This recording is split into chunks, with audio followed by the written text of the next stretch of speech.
चलो बच्चों, coordinate geometry जैसे कि मैं आपको बता रहा था, कोऑर्डिनेट ज्योमेट्री जो है वो हर चीज में यूज होता है। मतलब हर वो चीज जहां पर आप लोकेशन यूज कर रहे हो, किसी भी चीज की लोकेशन, आपको कहाँ इस रूम के अंदर आके बैठना है, आपको कहाँ खड़ा होना है, आपको कहाँ घर बनाना है, घर के अंदर सामान कहाँ पे रखना है, खेलते वक्त आपको कहाँ पे खड़े होना है, बॉल किस डायरेक्शन में हिट मारनी है, किस जगह पे बॉल जाके गिरेगी, all of these are coordinate geometry. सब कुछ कोऑर्डिनेट ज्योमेट्री है, ठीक है ना। तो यहां से आप इसको, वैसे तो ये आप लोगों ने पहले से पढ़ना शुरू कर दिया होगा, कोऑर्डिनेट ज्योमेट्री छोटी क्लासेस से ही आ जाता है। 7th 8th क्लास से एक्स एक्सिस वाई एक्सिस के बारे में बता दिया जाता है कि एक्स एक्सिस 9th में भी था, 9th में भी आप लोगों ने पढ़ा था, उससे पहले भी आप लोगों ने पढ़ दिया होगा एक्स एक्सिस वाई एक्सिस। तो मेरे ख्याल से 7th 8th क्लास से आ गया होगा आप लोगों के पास, ठीक है ना। अब ये धीरे धीरे चैप्टर बढ़ता जाएगा, एलोबरेट हो जाएगा। यहाँ पे हम कुछ फॉर्मूले पढ़ेंगे 10th क्लास के अंदर इसके। तो चलो देखो, कोऑर्डिनेट ज्योमेट्री के अंदर आज हम लोग जो कर रहे हैं वो हम कर रहे हैं डिस्टेंस फॉर्मूला, डिस्टेंस फॉर्मूला, ठीक है ना। अच्छा, उससे पहले थोड़ा सा बेसिक इंट्रोडक्शन हो जाए।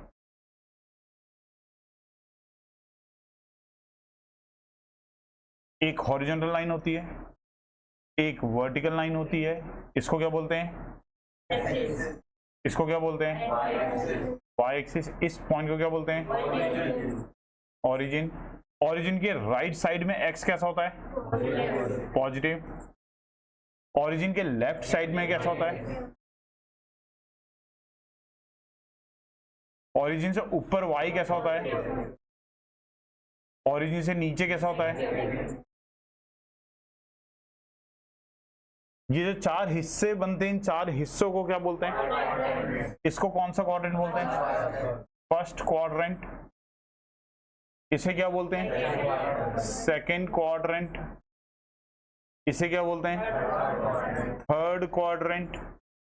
इसे क्या बोलते हैं, फोर्थ क्वाड्रेंट। फर्स्ट क्वाड्रेंट में किसी भी पॉइंट के अगर कोऑर्डिनेट लिखे जाएं, कोऑर्डिनेट ऑफ अ पॉइंट, हमेशा पहले एक्स वाला लिखते हैं, पहले वाई वाला लिखते हैं, पहले एक्स वाला लिखते हैं, फिर वाई वाले को लिखते हैं। एक्स वाले को हम एक्स कोऑर्डिनेट तो बोलते ही बोलते हैं, साथ साथ में एक नाम और बोलते हैं, इसको हम लोग एब्सिसा भी बोलते हैं। इसको हम वाई कोऑर्डिनेट तो बोलते ही बोलते हैं, साथ साथ एक नाम और बोलते हैं, इसका क्या, ऑर्डिनेट। एब्सिसा का मतलब क्या है, एक्स कोऑर्डिनेट, और ऑर्डिनेट का मतलब क्या है, वाई कोऑर्डिनेट। अगर एक्स कोऑर्डिनेट की बात चल रही है तो मतलब एब्सिसा की बात चल रही है तो एक्स कोऑर्डिनेट की बात चल रही है, ऑर्डिनेट की बात चल रही है तो वाई कोऑर्डिनेट की बात चल रही है। तो फर्स्ट क्वाड्रेंट में जब हम रहते हैं, फर्स्ट क्वाड्रेंट के अंदर जब हम रहते हैं तो उसका एब्सिसा कैसा होता है, और एब्सिसा ये, ऑर्डिनेट ये, और ऑर्डिनेट कैसा होता है। सेकेंड क्वाड्रेंट में एब्सिसा कैसा हो जाता है, नेगेटिव, ऑर्डिनेट पॉजिटिव। थर्ड में एब्सिसा ऑर्डिनेट, फोर्थ वाले में एब्सिसा ऑर्डिनेट। इतने में कोई दिक्कत। इसके अलावा अगर मैं आपसे कहूं कि मुझे एक पॉइंट लेना है एक्स एक्सिस पे, तो एक्स एक्सिस के ऊपर कभी भी कोई पॉइंट लेना हो, जैसे अगर ये पॉइंट है तो इसके कोऑर्डिनेट क्या लिखे जाएंगे, जैसे 2,0 का, तो इसका मतलब x तो रहेगा लेकिन y हमेशा कितना रहेगा, 0। और अगर y एक्सिस के ऊपर कहीं पे भी कोई पॉइंट लेना होगा तो उसके कोऑर्डिनेट क्या होंगे, ना x नहीं, उसका देखो x ये वाली डिस्टेंस होती है, ओरिजिन से यहाँ वाले डिस्टेंस को x बोलते हैं, तो x तो कुछ है ही नहीं इसमें, ना इधर को ना इधर को, x तो है ही नहीं, y है बस केवल। x का मतलब क्या है, ओरिजिन से वो कितना डिस्टेंस x की तरफ जा रहा है वो x कोऑर्डिनेट बनता है, और ओरिजिन से कितना डिस्टेंस वो y की तरफ जा रहा है वो उसका y कोऑर्डिनेट बनता है। जो पॉइंट यहाँ पर होगा क्या वो x की तरफ गया, इधर को या इधर को कहीं गया, नहीं गया, तो x कोऑर्डिनेट तो कितना हो गया, 0। क्या वो ओरिजिन से y में ऊपर या नीचे कहीं गया, हाँ ओरिजिन में देखो नीचे की तरफ आया है।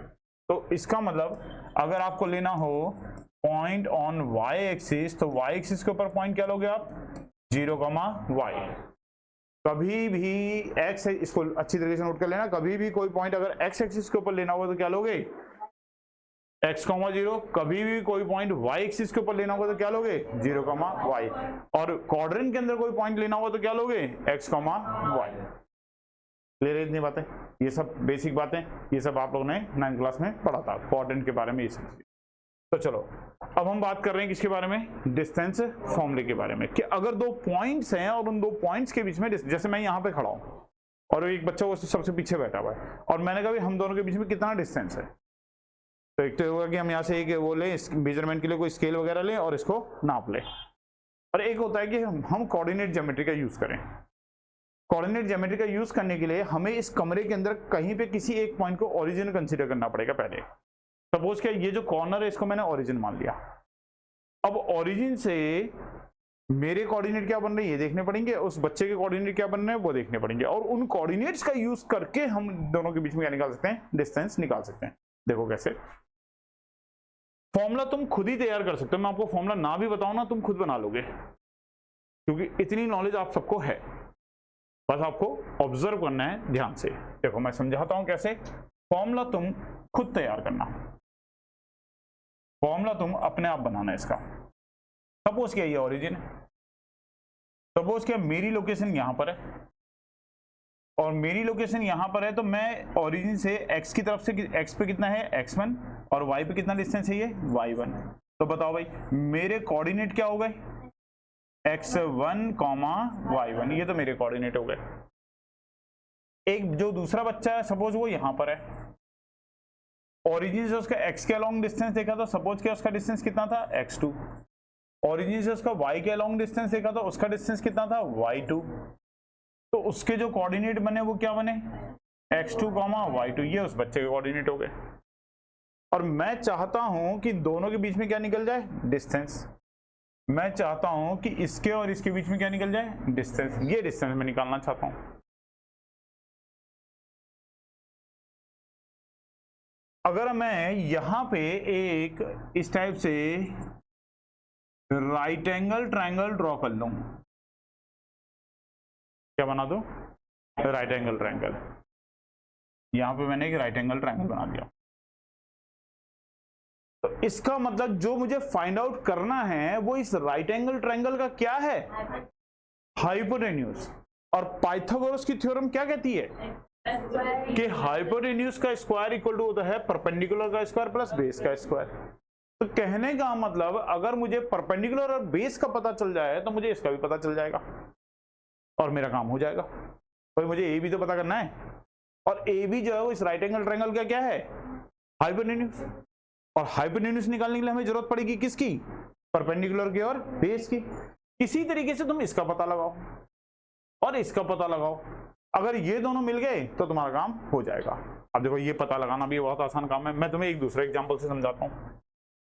सपोज क्या एक बच्चा यहाँ पे बैठा है, इसकी ये वाला कोऑर्डिनेट है 2, ये वाला कोऑर्डिनेट है 3, दूसरा बच्चा यहाँ पे बैठा है, इसका ये वाला कोऑर्डिनेट है 10, ये वाला कोऑर्डिनेट है 15, इसके कोऑर्डिनेट क्या हो गए 2, 3, इसके कोऑर्डिनेट कितने हो गए 10, 15। मैं चाहता हूं कि यहां से मुझे क्या मिल जाए, एक राइट एंगल ट्रायंगल बने, और इस राइट एंगल ट्रायंगल के लिए मैं चाहता हूं कि मुझे ये परपेंडिकुलर का पता चल जाए और इस बेस का पता चल जाए। बोलो भाई, अगर मैं तुमसे ये पूछूं कि ये लेंथ कितनी है, क्या तुम बता सकते हो, कितनी बताओ, शाबाश, कितनी, समझ में आ रही है सबको बात, कितनी, कैसे बताई तुमने मुझे 12, ये हाँ तुमने इसमें से इसको माइनस कर दिया, 15 माइनस 3, और ये बता दिया ना। मैं चाहता हूं कि इसका पता चले, कैसे बताया, ये 8, ये तुमने मुझे बता दिया 8। अब मैं चाहता हूं ये निकले, तो इसके लिए क्या होगा, अंडर रूट में परपेंडिकुलर का स्क्वायर प्लस बेस का square, hypotenuse square equal to perpendicular square plus base square होता है। तो स्क्वायर हटा दूंगा तो रूट लग जाएगा, तो perpendicular square plus base square, यही तो होता है हाइपोटेन्यूज, तो निकल जाएगा ये। दिमाग में रखना, रटना मत, रटने वाला काम मत करना, समझ के करना। तुमने मुझे 12 क्यों बताया, दोबारा बताओ, ये ध्यान रखना, 12 ध्यान मत रखो, क्या करा तुमने, तुमने मुझे 8 क्यों बताया, ये ध्यान रखना, तुमने क्या करा, ये करा। और ये कैसे निकाला, अंडर रूट में इसका स्क्वायर प्लस इसका स्क्वायर, ठीक है ना। आ जाओ वापस, बताओ ये डिस्टेंस कितना होगा, ये डिस्टेंस कितना होगा, ये क्या करा ये निकालने के लिए, इन दोनों को माइनस, क्या लिखूं, क्या लिखूं, कोई दिक्कत किसी को? भाई नंबर में तो तुमने मुझे बड़े आराम से बता दिया था कि 15 माइनस 3 12 कर दिया। अभी भी तो मैं वही कह रहा हूं, मैं कह रहा हूं बस माइनस करो मत, 12 मत लिखो, इसे ऐसे लिख लो 15 माइनस 3, ऐसे कह रहा हूं। और इसे 8 मत बोलो, क्या बोलो, ऐसे बोल लो। तो ये 15 माइनस 3 था, ये 10 माइनस 2 था। आ जाओ वापस इसमें, अगर ये y2 है ये y1 है तो ये बीच का गैप कितना हुआ, y2 माइनस 1। अगर इतना x1 है इतना पूरा x2 है तो बीच का गैप कितना हुआ, x2 माइनस x1। और अगर मुझे ये डिस्टेंस चाहिए, ए बी डिस्टेंस चाहिए, तो पाइथागोरस थ्योरम क्या कहती है, अंडर रूट में इसका स्क्वायर प्लस इसका स्क्वायर। तो x2 माइनस, अच्छा वो तुम ये लिखो चाहे पहले ये लिखो, उसमें कोई फर्क नहीं है, x2 माइनस x1 का square plus y2 minus y1 का स्क्वायर। आएगा नहीं आएगा? यही होता है फॉर्मूला, इसी को बोलते हैं डिस्टेंस फॉर्मूला। तो रटने की बजाय समझ लो। तो इस तरीके से अगर मैं आपसे बोलूं कि डिस्टेंस बिटवीन टू पॉइंट्स मुझे बताओ, और जो पॉइंट्स हैं, एक पॉइंट है x1 y1 और एक पॉइंट है x2 y2, तो तुम बड़े आराम से बता सकते हो कि इसके बीच का जो डिस्टेंस होगा वो होगा x2 माइनस x1 का स्क्वायर। ये दिमाग में इमेज बननी चाहिए कि कहां से आ गया ये x2 माइनस x1, और प्लस y2 माइनस y1 का स्क्वायर। रटने की जरूरत तो नहीं है, इस फॉर्मूले के इमेज दिमाग में बन रही है कि ये फॉर्मूला कैसे बन के आ गया। ये था x2 माइनस x1, ये था y2 माइनस y1, तो जो हाइपोटेन्यूज था वो था अंडर रूट में x2 माइनस x1 का square plus y2 minus y1 का स्क्वायर। इसी को बोलते हैं हम लोग क्या, डिस्टेंस फॉर्मूला। यूज कैसे करते हैं, एक क्वेश्चन करके देखते हैं। पेपर में जब क्वेश्चन आएगा ऐसा आएगा, find distance between points. Suppose का एक पॉइंट दे दिया 7,4 एंड 8,3, 8,5 जैसे, और कहा कि इन दोनों पॉइंट के बीच में क्या निकालो, डिस्टेंस। स्टार्टिंग की प्रैक्टिस में थोड़ी प्रॉब्लम हो जाती है, बच्चे गलत लिख देते हैं, तो इसलिए एक काम करना, एक सलाह मान लेना, जब ये पॉइंट आप लोग लोगे ना तो इसके नीचे पहले से ही लिख लेना कि ये x1 y1 है और ये x2 y2 है। बाद में जब प्रैक्टिस अच्छी हो जाएगी उसके बाद आपको इसे लिखने की जरूरत नहीं पड़ेगी, लेकिन शुरुआत में गलतियां होती हैं।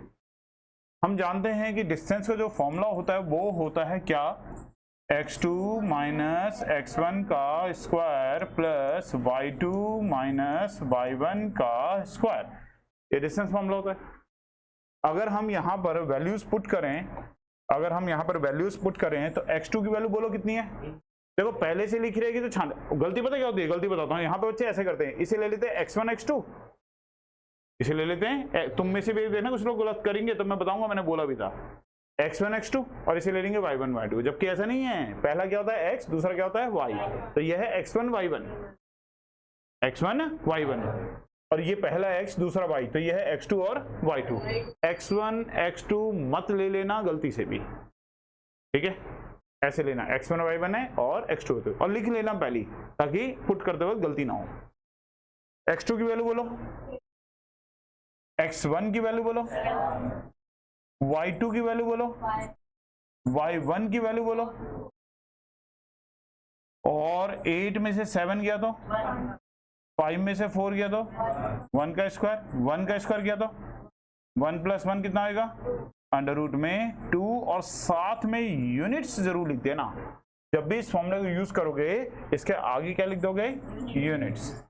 जब भी इस फॉर्मूले को यूज करेंगे साथ में क्या लिख देंगे, यूनिट्स। तो ये होता है पहला फॉर्मूला तुम्हारा कोऑर्डिनेट ज्योमेट्री में, जिसे हम लोग क्या बोलते हैं, डिस्टेंस फॉर्मूला। आसान है, मुश्किल तो नहीं है, तो सिंपल है। बहुत ज्यादा कॉन्सेप्ट इसमें है नहीं, हमारे पास बहुत ज्यादा चीजें है नहीं, लेकिन चैप्टर बहुत इलेबोरेटेड है। जब डिटेल में अगर पढ़ने लग जाए हम इसमें तो बहुत कुछ है करने के लिए, पर 10th क्लास के लेवल पे आपको बहुत ज्यादा कुछ दे नहीं रखा, पर फिर भी मैं तो आपको काफी कुछ बता दूंगा इसमें, जो आगे चल के काम आएगा। तो अभी मैं उनको वो सारी चीजों का बहुत ज्यादा क्वेश्चंस तो नहीं करेंगे, लेकिन इंट्रोडक्शन में उन सारे टॉपिक्स का आपको देता चलूंगा, ठीक है। चलो।